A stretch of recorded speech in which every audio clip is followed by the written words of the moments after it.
tous victimes. Bonjour, bonjour. Je reviens sur cette petite vidéo rapide que j'avais fait pour vous poser la question et vous expliquer un peu ce que j'en pense.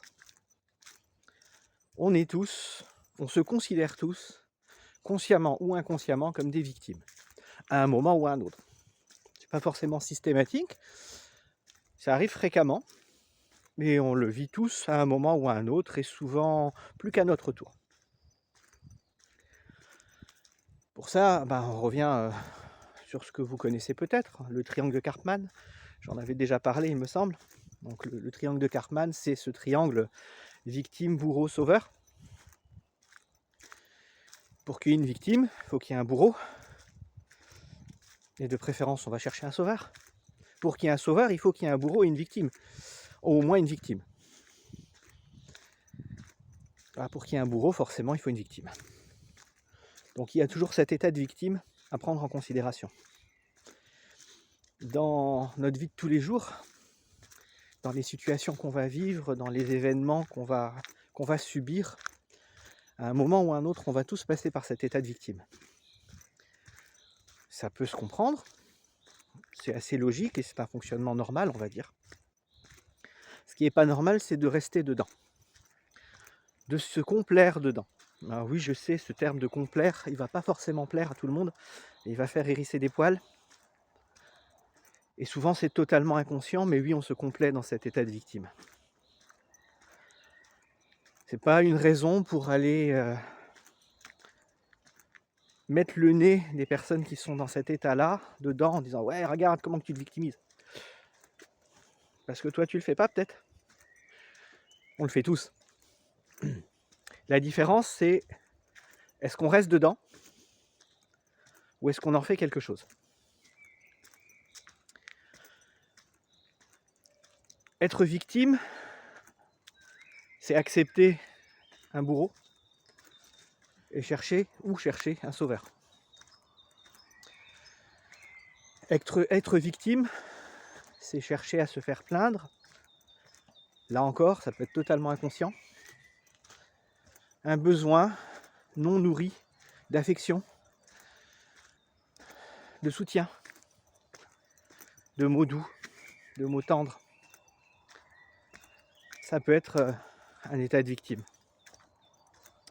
Et comme j'en avais parlé dans mon analogie du couteau,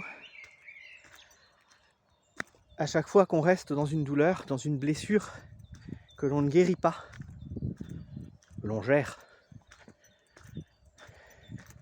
que l'on soigne superficiellement, mais qu'on ne va pas guérir en profondeur, on va rester dans cet état de victime. À chaque fois qu'on va tourner ce couteau, on va se complaire dans cet état de victime. À chaque fois qu'on va trouver les choses injustes, on va se complaire dans cet état de victime.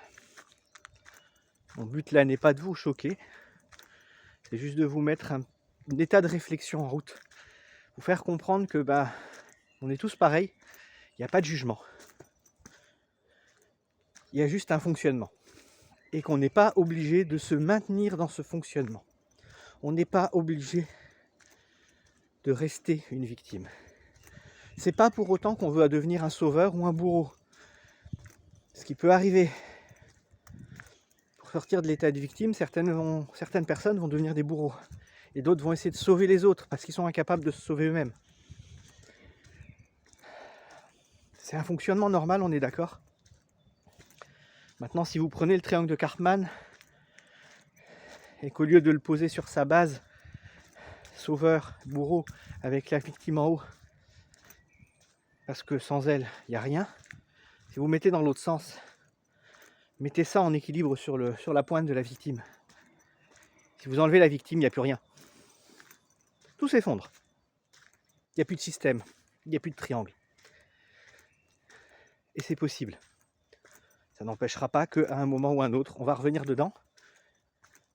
Et ça nous donnera simplement déjà les armes pour nous dire que oui, je l'ai fait une fois, je peux le refaire. Il n'y a aucune raison que je me complaise là-dedans. Je vous laisse sur cette difficile réflexion.